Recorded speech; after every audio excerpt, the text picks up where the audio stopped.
Hey everybody, this is Stephen Butler doing something a little bit different this time. Kind of doing a voiceover for a drawing that I did a couple of days ago. I did it to advertise for this upcoming convention that we're going to be attending this weekend, and I thought that it might be cool to do a little video of a drawing of a print that I'm going to be making available whenever I get to the show. The one I'm doing in Clarksville, Tennessee this weekend.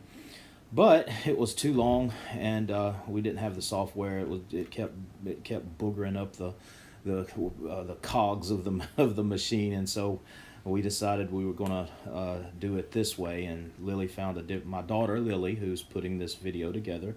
Thank you, Lily. She found another type of software that we were able to speed the whole video because it was like a 40-minute video.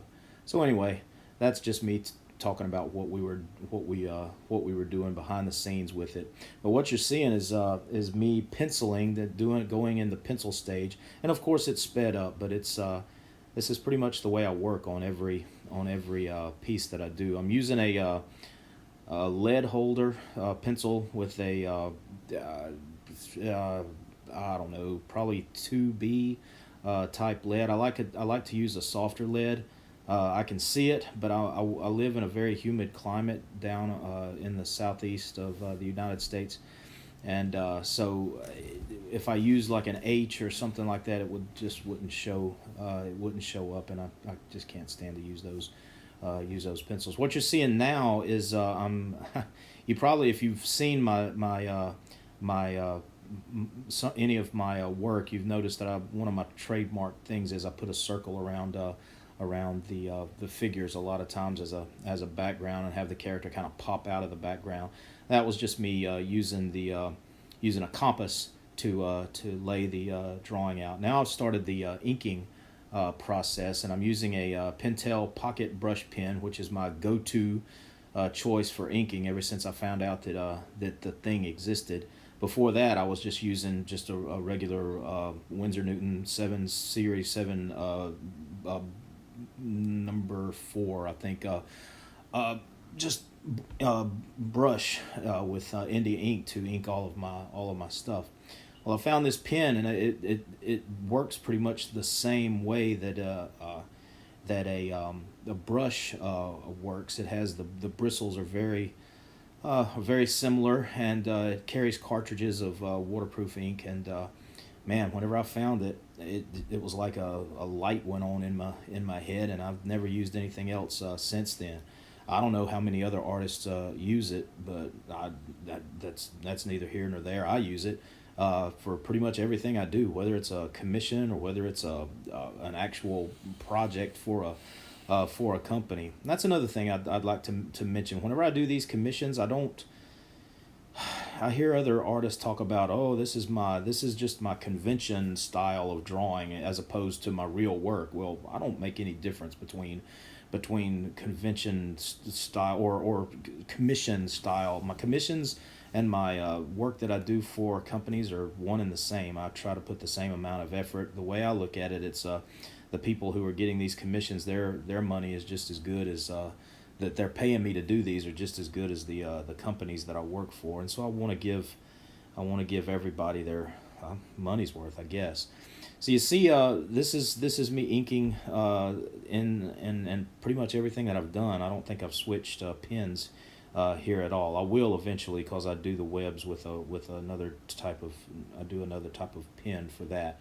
But this is all done with the brush pen. I just got to be real careful because sometimes the brush pen on certain kinds of paper, the ink has a tendency to lie on it takes it a little while to dry. Now you see I'm filling in the dark areas with a marker, a felt tip marker, and sometimes whenever it's a big area, I'll use that because that ink is precious, and in the cartridges, and it's not that expensive, but I'd rather use it just to ink the outlines and fill in the blacks with something a little bit that I don't have to be too particular with.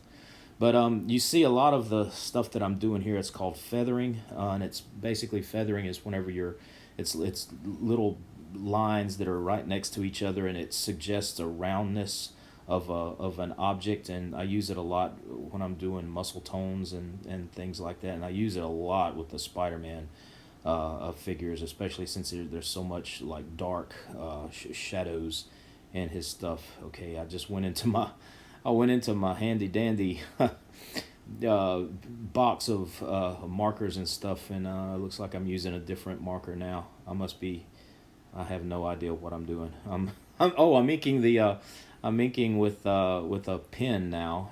It's because I'm doing the webs. I'm drawing his underarm webs. Some guys draw those. Some guys don't. I always liked them. Even way back when Steve Ditko was drawing the book, I said, "Oh, those are cool." Have no idea what function they served.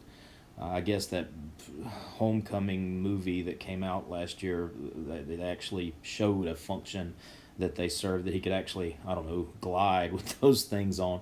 I have no idea. They're fun to draw. That's all I know. So anyway, this is me doing the webs on Spider-Man's costume, and I guess if there was a hard part in drawing Spider-Man, it would be the webs, but it's because they all follow a certain pattern. His webs generate. They start like right between his eyes, just like a spider web, and then they go out, and they conform to his body, and so you can use the webs to really make Spider-Man pop out, or that's not the word. Make it look 3D. Whenever you're drawing it, but you got to do it right. It's got it, because if you do those things backwards or a different way, it really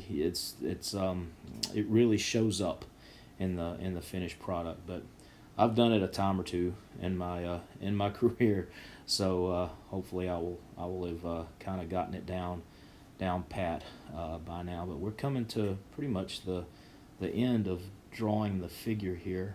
And like I said, I've drawn this guy for I don't know how many times. If I had a nickel for every time I drew the character, I'd be a rich man.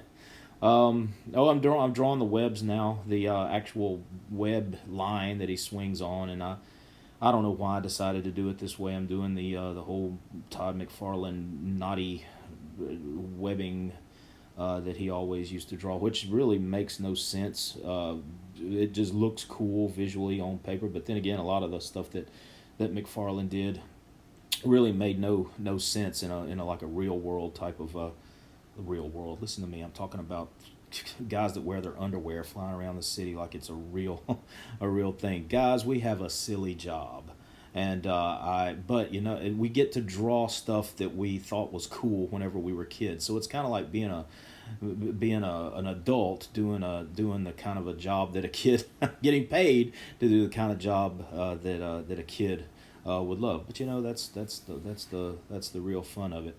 And this is just me just being a little crazy with the outline of the circle. I just wanted to kind of break it up and make it look a little more, I guess, chaotic than just a straight up circle going around the figure.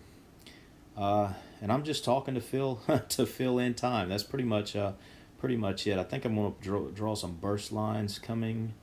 Okay, now that's my signature spot. Yeah, what I'm doing now is I'm just drawing some burst lines. I got that from one of the things that I really enjoyed about early 60s comics that Kirby and Ditko and a lot of those other guys did, especially the Kirby stuff. He would have those lines coming out of everywhere, and it just gave the comics that were from that time a very high energy and impact, and it's one of the things that made comics so exciting. To me, it was a visual language of the energetic superhero storytelling that really appealed to me, and so I use it now. Now I'm erasing, and well, it didn't take long. It's because I didn't draw it very, very tightly in the first place. It was very light, and now I'm going in with some a whiteout pen. Got all of this stuff from JetPen, www.jetpens.com. There you go. They don't pay me to say that about them, but that's how much I like their stuff. Now I'm doing doing the signature thing, and I think we are coming to the end of this piece. So there he is, folks. Good old Spidey, as you know and love him. I want to take this time to say thank you to everyone who has ordered a commission from me. You help pay my bills, and I appreciate it. If you would like to, for all of those who like what you see in this video, or would like to get a commission from me, feel free to do that. You could message me at any time by going to Stephen Butler Studios on Facebook. And I do this for a living, and so I'm always very receptive to get new customers, and would love to do something for you. Thanks.